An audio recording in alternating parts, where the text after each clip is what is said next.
गाय, मुर्गी, परी, बकरी, खड़के।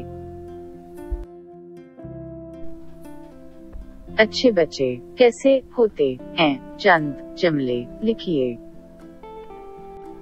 अच्छे बच्चे सच बोलते हैं। अच्छे बच्चे बड़ों का कहना मानते हैं।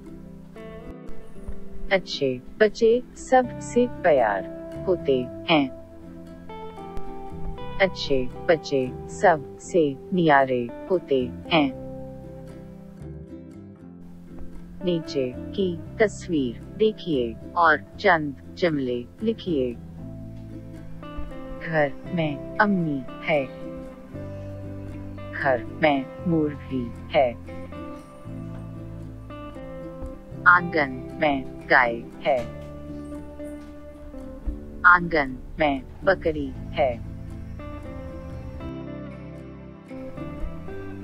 अपने घर की तस्वीर बनाएं और रंग भरें। घर के बारे में चंद जुमले लिखिए।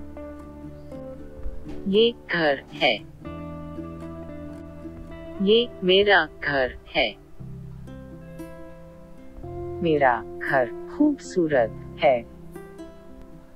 मेरा घर अच्छा है। घर में अम्मी, अब्बा, भाई और बहन हैं।